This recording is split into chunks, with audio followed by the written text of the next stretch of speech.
Cerita berlanjut ke sebuah daerah di dunia atas, di mana Gu Xian'er tengah menggerutu kesal karena tak memiliki uang. Haduh, karena uang yang kumiliki tak seberapa, jadi lebih baik aku berkeliling melihat-lihat saja.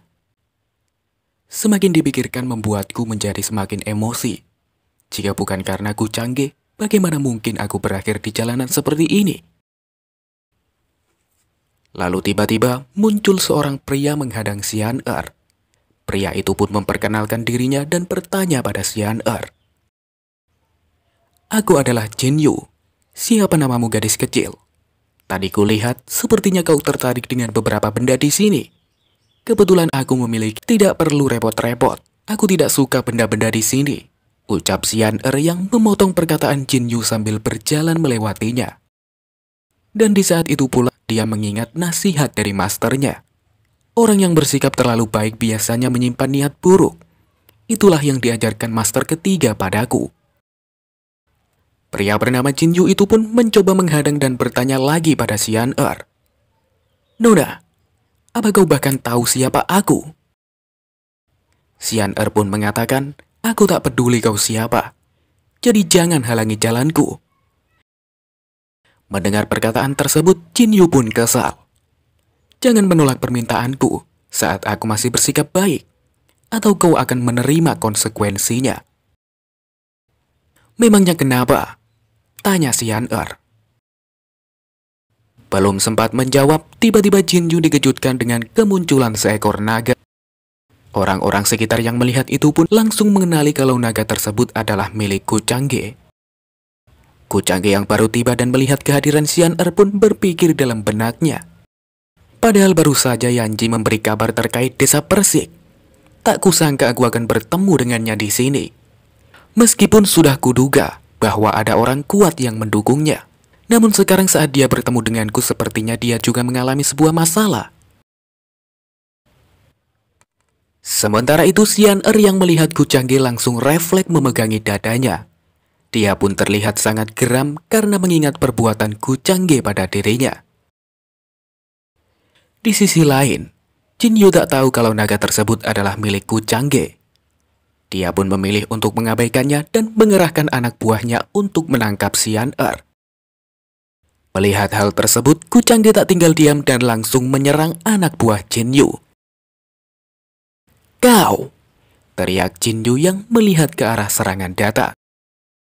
Gu Changge pun bergegas turun dari naganya sambil berkata, lama tak berjumpa.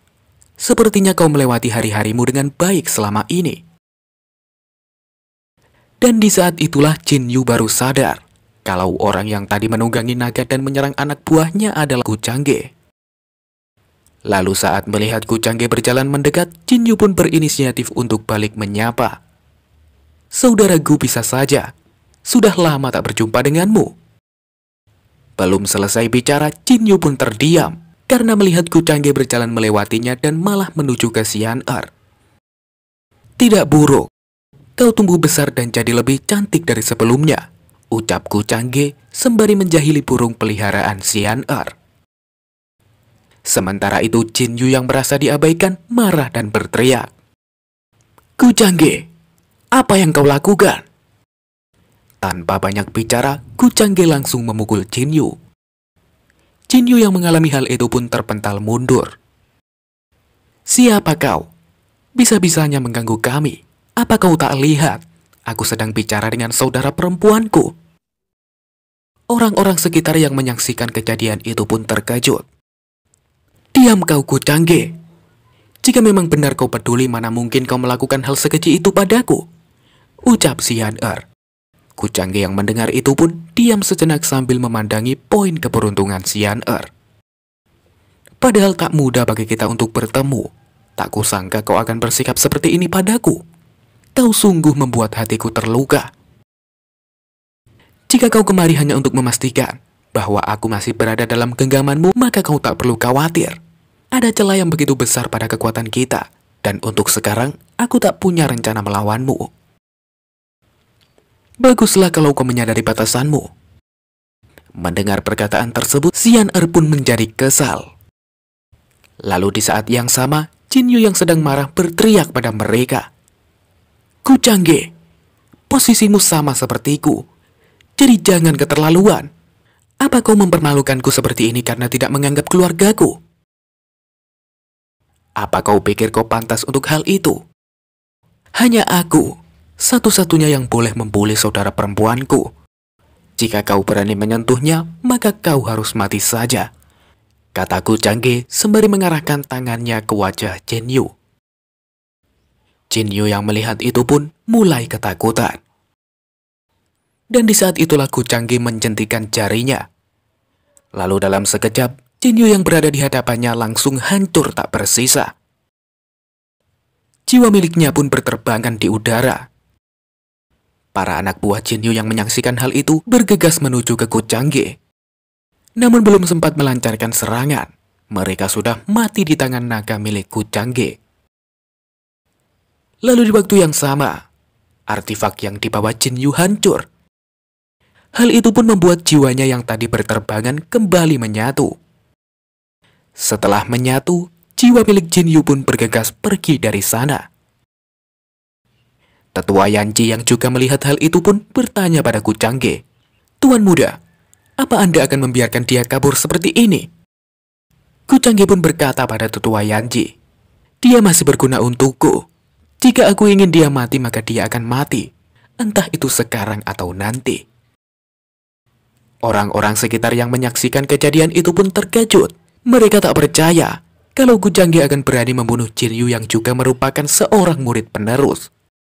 Mereka juga mengatakan bahwa Jinyu memiliki seorang kakak laki-laki yang sangat kuat. Lalu dengan tiba-tiba Xian Er pun marah pada Kucangge. "Kucangge, jangan kira aku akan berterima kasih karena kau melakukan hal ini." Kucangge pun menjawab, "Aku tak butuh ucapan terima kasihmu.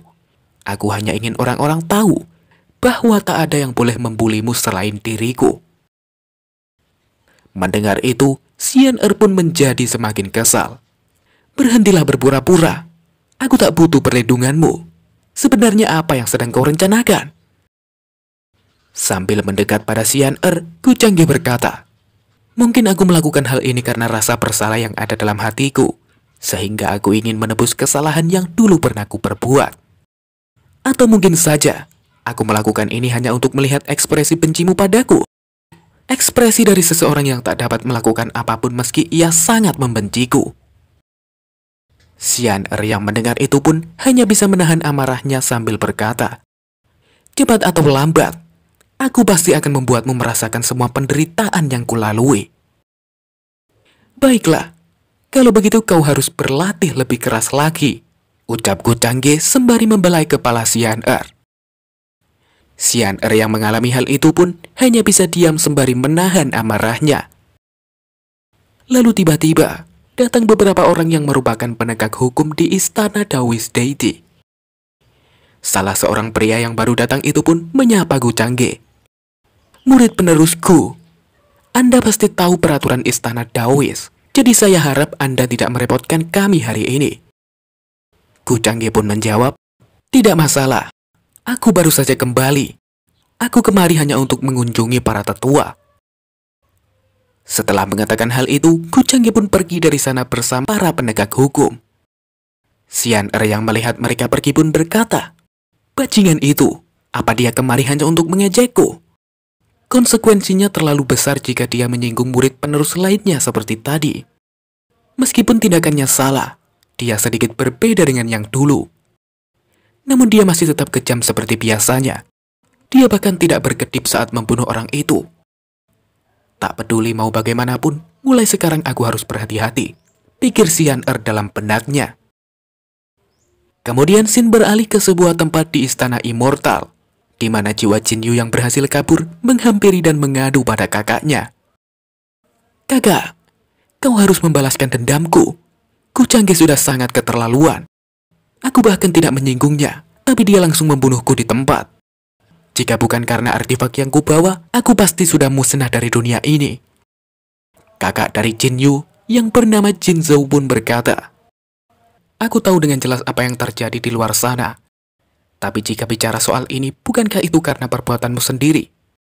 Karena masalah ini menyangkut kehormatan keluarga kita, aku pasti akan membantumu. Toh keluarga jin kita bukanlah keluarga yang mudah dibully. Untuk saat ini aku sedang berada di penghujung ranah selanjutnya. Jika aku melawannya sekarang, aku masih bukan tandingannya. Jadi kau harus menunggu beberapa waktu lagi.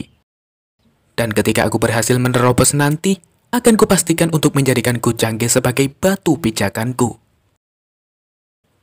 Lalu Shin beralih ke Kucangge yang tengah mengunjungi sebuah tempat bernama Supreme Peak. Dan ketika dia telah sampai, orang-orang di sana langsung berlutut menyambutnya. Kucangge yang melihat itu pun menyuruh mereka untuk bangun dan menanyakan keadaan tempat tersebut.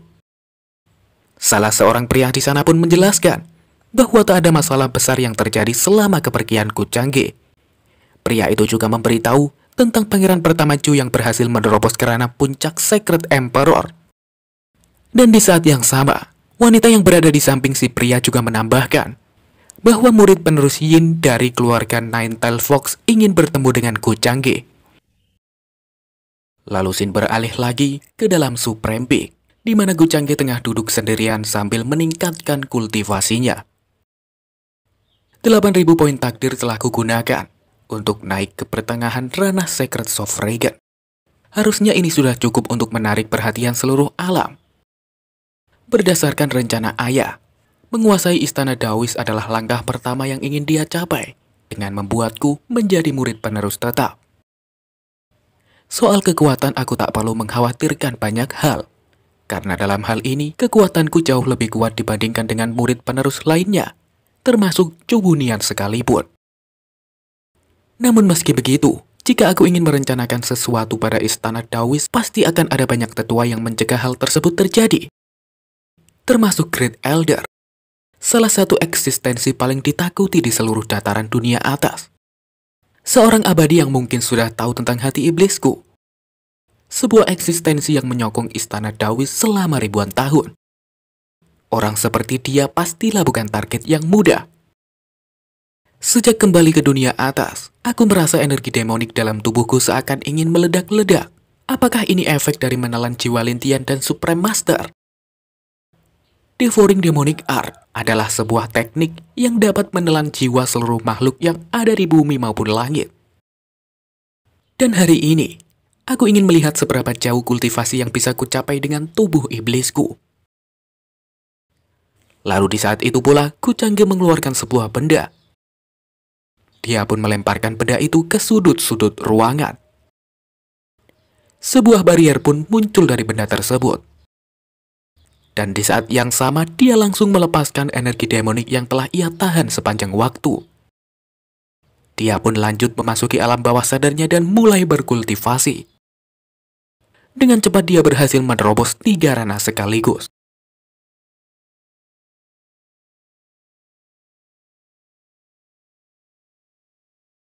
Dan sekarang, Kucangge tengah berada di ranah Pseudo Heavenly God. Jadi ini kartu andalanku. Dengan kecepatan kultivasi seperti ini, aku pasti akan menjadi incaran seluruh dunia jika hal ini sampai terekspos. Menggunakan makhluk sentinen untuk meningkatkan kultivasi ternyata jauh lebih membuat ketagihan daripada menggunakan poin dari sistem. Memang kenapa?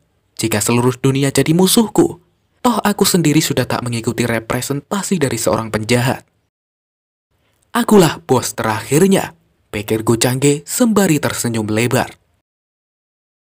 Dan di tengah kesenangannya itu, tiba-tiba ia dikejutkan dengan suara pelayan yang memanggil. Kucangge yang mendengar itu pun refleks menyembunyikan energi demonik miliknya. Pelayan tersebut datang karena ingin memberitahu Kucangge tentang murid penerus Yinmei yang ingin bertemu. Kucangge pun bergegas membuka pintu dan menyuruhnya untuk masuk. Lalu masuklah seorang wanita dari ras rubah bernama Yinmei. Yinmei yang baru masuk pun langsung berlutut dan memberi salam pada Kucangge. Sembari mendekati Yinmei, Kucangge berpikir, melihat penampilannya yang sekarang, aku sungguh tak bisa membayangkan kalau di masa lalu dia berani melakukan hal licik kepada aku hanya demi mendapatkan posisi murid penerus. Namun setelah kugunakan teknik demonik padanya, kini dia menjadi lebih penurut. Setengah tahun telah berlalu, jadi sudah hampir waktunya hati iblismu pecah. Ini, ambillah penawarnya, ucap Gu Changge sambil mengeluarkan sebuah obat. Yin Mei yang mendengar itu pun berterima kasih pada Gu Changge. Bagaimana dengan proses koleksinya? Tanya Gu Changge. Yin Mei pun menjelaskan bahwa dalam setengah tahun belakangan ia telah mengumpulkan banyak jenius dengan tubuh yang spesial. Dia juga memberitahu Gu Changge kalau telah menyiapkan jasad kuno dari berbagai ras dan keluarga hebat, sehingga Gu Changge dapat menggunakan esensi kehidupan mereka. Yin Mei juga menambahkan bahwa belakangan ini ia mendengar tentang seorang wanita muda dengan bakat yang luar biasa muncul di kaki gunung. Menurut kabar yang ia dengar, wanita itu sangat disukai oleh Great Elder. Hal itu pun membuat Yin Mei berpikir bahwa istana Taoist Deity akan kedatangan murid penerus baru. Mendengar hal tersebut, Gu Changge pun yakin kalau wanita yang diceritakan Yin Mei adalah Xian Er. Kemudian scene beralih pada Xian Er yang tengah menemui Great Elder. Great Elder, apa Anda sedang berencana memancing sesuatu? Great Elder pun menjawab, saat ini aku sedang mencoba memancing seseorang. Memancing seseorang? Tanya Xian Er yang heran. Apa kau kemari untuk mengalahkan saudaramu dan mengambil barang milikmu itu? Dengan wajah murung, Xian Er pun menjawab pertanyaan Great Elder. Aku sudah memiliki tulang yang baru, jadi aku tak perlu mengambil apapun lagi. Tapi aku pasti akan membalas segala penderitaan yang telah kualami. Aku juga akan menegakkan keadilan bagi keluargaku dan diriku sendiri. Mendengar itu, Great Elder pun tertawa. Hahaha. Bagus sekali, kau masih muda namun memiliki semangat yang berapi-api. Tak heran Pak Tua itu memilihmu. Gu Changge memiliki aura demonik yang sangat kuat. Tak kusangka dia mencoba menyembunyikan aura itu dengan Daobon milikmu. Di hari pertama dia memasuki istana Taoist, aku sudah merasakan aura demoniknya. Posisi murid penerus tak mungkin kuberikan kepada orang licik dan jahat seperti dia. Xian Er, aku tahu tujuanmu kemari. Jika kau ingin aku menerimamu sebagai muridku, maka kau harus membuktikan kemampuanmu, bahwa kau dapat melampaui saudaramu itu. Kalau begitu bagaimana caraku membuktikannya? Tanya Xian Er. Great Elder pun mengatakan jalur Dao Surgawi. Lampaui rekor Gu Changge sebelumnya. Bisakah kau lakukan itu? Kau pasti tahu kalau Gu Changge adalah orang terkuat di generasi muda kita. Dia memecahkan rekor yang bertahan selama 100.000 tahun. Saya bisa melakukannya, ucap Xian Er yang menjawab pertanyaan Great Elder. Lihat, umpannya termakan, teriak Great Elder yang senang sembari mengangkat tongkat pancingnya. Dan di saat yang bersamaan muncul seekor naga.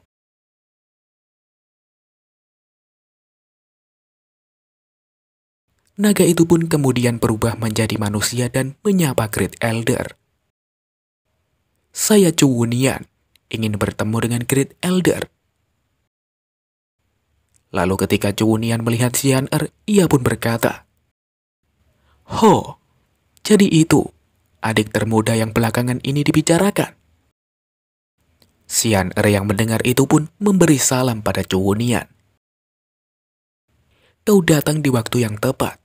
Kau harus membawa Xian Er ke jalur Dao Surgawi, ucap Great Elder.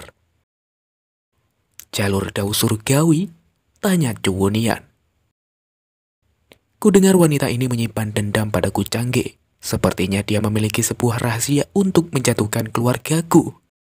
Keluarga Chu dan keluargaku punya sejarah pertikaian sejak lama. Tapi kenapa dia ingin pergi ke jalur Dao Surgawi? Jika rumornya memang benar, maka aku bisa memanfaatkan mereka. Karena musuh dari musuhku adalah temanku, pikir Chu Wunian dalam benaknya. Aku suka semangatmu, tapi jalur Dao Surgawi adalah tempat yang berbahaya. Jika kau tak sanggup melakukannya, kau akan menerima konsekuensi yang berat. Pikiranmu mungkin akan terluka, dan kau takkan bisa berkultivasi lagi. Aku sudah tahu mengenai hal itu, jadi senior tak perlu mengkhawatirkannya, ucap Xian Er yang menjawab perkataan Cuwunian. "Kalau begitu ikuti aku," kata Cuwunian. Kemudian mereka berdua pun pergi menuju ke jalur Dao Surgawi. Lalu di tengah perjalanan, Cuwunian berkata, "Aku paham perasaanmu. Kucangge memang orang yang kasar dan bertingkah semaunya. Dia cuma membuat nama keluargaku menjadi buruk. Kau harusnya melihat ke depan, senior. Jika kau tak suka dengan Kucangge, kau bisa bicara dengannya sendiri. Dan juga kau tak perlu mengkhawatirkan keluargaku," ucap Xian Er yang menyela perkataan Cuwunian. Mendengar itu, Cuwunian pun berpikir, "Kukira dia membenci Kucangge, tapi kenapa dia bertingkah seperti itu saat aku membahasnya?" Singkat cerita, mereka sampai di jalur Dao Surgawi. Orang-orang sekitar yang melihat mereka pun mengatakan bahwa tak mungkin Xian Er bisa melampaui rekor Kucangge. Dan di saat yang sama, Cuwunian berkata pada Xian Er, "Tekanan di jalur Dao Surgawi cukup tinggi. Jika kau tak bisa menahannya, segera katakan saja." Lalu tiba-tiba mereka dikejutkan dengan suara Kucangge. "Baru juga sehari kita bertemu. Tak kusangka sekarang kau sudah punya pengikut. Bagaimana jika kau biarkan aku mengujinya?"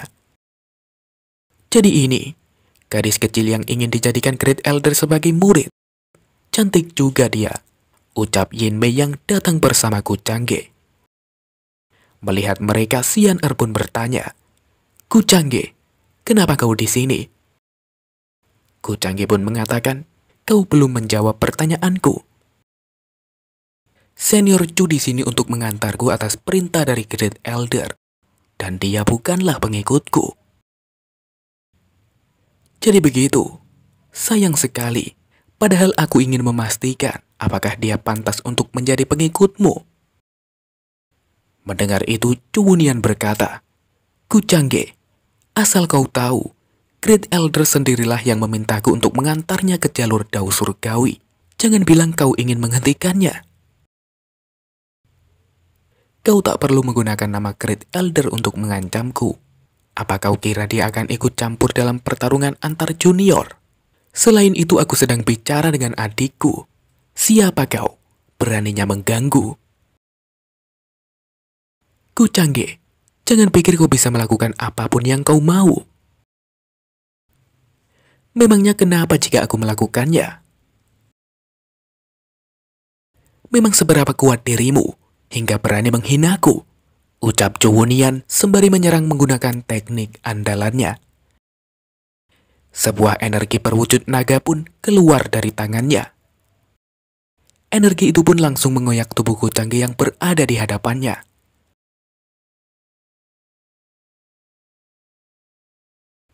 Lalu di saat yang bersamaan, Kucangge tiba-tiba muncul di belakang Cuwunian. "Apa hanya ini yang bisa kau lakukan?" Setelah berkata seperti itu, dia pun langsung mengangkat tangannya dan menyerang Cuwunian. Tahu serangan datang, Cuwunian sempat berusaha menahannya. Namun karena perbedaan kekuatan mereka yang terlalu besar, Cuwunian pun harus terhempas hingga menabrak sebuah pilar. Semua orang yang menyaksikan kejadian itu pun terkejut. Mereka tak percaya kalau teknik andalan keluarga Chu bisa dikalahkan semudah itu. Mereka juga bertanya-tanya, bagaimana bisa kekuatan sebesar itu adalah ranah pertengahan Sacred Sovereign? Di sisi lain, Xian Er yang menyaksikan kejadian itu juga ikut terkejut. Lalu Xin memperlihatkan Cuwunian yang tengah berubah wujud menjadi setengah naga. Lantaran tak terima dengan kekalahannya, Cuwunian pun bergegas menyerang Kucangge lagi. Melihat dia datang, Kucangge hanya diam di tempatnya sambil tersenyum menunggu serangan tersebut. Lalu ketika Cuwunian sudah mendekat, dengan cepat Kucangge melayangkan sebuah tamparan ke wajahnya. Seketika Cuwunian yang terkena tamparan itu langsung tersungkur tak sadarkan diri. "Bisa-bisanya kau membuat keributan di sini. Bagaimana jika adikku ketakutan karenamu?" ucap Kucangge sembari merapikan pakaiannya. Melihat pertarungan mereka telah selesai, Yin Mei pun bertanya pada Gu Changge, "Master, kenapa Anda tidak membunuhnya?" Gu Changge pun menjawab, "Chu Hunian ini adalah pangeran dari keluarga Chu. Jika aku membunuhnya di depan publik, hanya akan menyebabkan banyak masalah. Alasanku meladeninya hari ini karena aku ingin menunjukkan kekuatanku pada semua orang. Aku juga ingin para tetua tahu bahwa selama aku masih hidup, takkan ada seorang pun yang bisa menjadi pewaris istana Daois." Lalu di saat itu pula, Gu Changge melihat Xian Er. Dia pun berjalan mendekatinya. Tak lupa, ia juga menginjak tubuh Chu Hunian yang ada di depannya. "Bagaimana Xian Er? Apa kau merasa terharu karena ditolong oleh kakakmu ini?" Dengan kesal, Xian Er pun menjawab, "Berhenti mencampuri urusanku. Apa kau lupa dengan perkataanku tadi? Kau di sini karena Great Elder setuju mengangkatmu sebagai murid jika kau bisa mengalahkan rekor milikku, bukan? Biar ku beritahu, Chu Hunian ini bajingan yang licik. Dalam perjalanan kemari, diam-diam dia menyebarkan berita tentangmu yang ingin menaklukkan jalur Dao Surgawi. Dia menyeru semua murid dari seluruh sekte untuk datang kemari agar bisa menertawakanmu jika kau gagal. Bajingan licik itu, apa menurutmu dia pantas untuk dihukum? Dengar kalian semua, cuma aku yang boleh mengganggu adikku. Jika kalian masih bersikeras, bersiaplah untuk kehilangan nyawa." Sembari melihat semua orang, Gu Changge berpikir, kalau aku tidak ikut campur, Chu Hunian pasti akan kesal dengan sikap Xian Er. Dia pun pasti akan menggunakan beberapa trik licik untuk menggagalkannya. Tapi pada akhirnya kehebatan Xian Er akan membungkam mereka semua. Dan di momen tersebut, Xian Er pasti akan segera menantangku. Namun karena aku ikut campur, hal itu takkan pernah terjadi. Bukankah kau ingin menaklukkan jalur Dao Surgawi? Aku sudah sangat tak sabar melihat penampilanmu. Seharusnya hal seperti ini tidak terlalu sulit bagimu. Apa kau pikir aku bisa memecahkan rekor milikmu? Tanya Xian Er. Itu pertanyaan bodoh. Aku sudah melihat kerja kerasmu selama bertahun-tahun. Jika aku tak percaya padamu, lalu siapa lagi? Ucap Gu Changge sembari membelai kepala Xian Er. Mendengar hal itu, Xian Er pun diam kebingungan. Apa maksud perkataannya? Jangan bilang dia sudah tahu tentang keadaanku selama ini. Apa mungkin selama ini dia tahu di mana aku bersembunyi dan memilih untuk membiarkanku? Jika memang benar begitu, mungkin dia punya alasan kuat atas perbuatannya padaku. Tidak.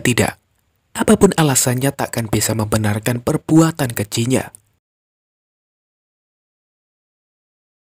Xian Er, apa yang kau tunggu? Semua orang sudah menantikanmu, ucap Gu Changge. Dan di saat itulah, Xian Er pun mulai menaiki jalur Dao Surgawi. Orang-orang sekitar yang melihat itu pun mulai meneriaki Xian Er. Perlahan tapi pasti dia mulai menaiki lantai demi lantai. Semakin banyak lantai yang dinaiki, maka tekanan yang dirasakan juga akan semakin kuat. Dan di saat dia melewati lantai 15, orang-orang yang melihatnya terkejut. Karena lantai 15 adalah lantai terakhir yang dicapai Chu Hunian. Kemudian sampailah Xian Er di lantai 18. Semua orang yang melihat itu pun semakin terkejut. Mereka bertanya-tanya, apakah mungkin Xian Er bisa melampaui rekor yang dimiliki Gu Changge? Di sisi lain, Xian Er yang tengah kewalahan berpikir dalam benaknya. Sekarang aku mengerti, tulang Dao milikku dan jalur surgawi ternyata berasal dari sumber yang sama. Pantas saja dia berpikir aku pasti bisa melakukannya dengan mudah. Rupanya selama ini dia tahu akan hal ini. Aku yakin, dulu Gu Changge pasti tak melakukannya dengan sungguh-sungguh. Lalu untuk apa aku melampaui rekor miliknya? Sungguh sia-sia. Dan di saat itulah, Xian Er pun turun menghampiri Gu Changge. Semua orang yang melihat itu pun bertanya keheranan. Kenapa dia turun padahal masih memiliki banyak energi? Melihat adiknya yang seperti itu, Kucangge pun berkata, "Kenapa kau turun? Padahal aku yakin kau masih bisa naik lebih tinggi lagi." Sambil berjalan melewatinya, Xian Er berkata, "Itu bukan urusanmu." Sebenarnya aku juga tak peduli dengan hal itu. Tapi tadi aku sudah berekspektasi tinggi padamu. Lalu kenapa hasilnya mengecewakanku seperti ini? Xian Er yang mendengar itu pun kesal dan berteriak, "Siapa juga yang peduli dengan rekor jelekmu? Kucangge, jangan pikir kau bisa membuliku terus-menerus. Cepat atau lambat aku benar-benar akan mengalahkanmu. Lalu akan kuinjak dirimu." Aku sungguh tak sabar untuk melihatnya.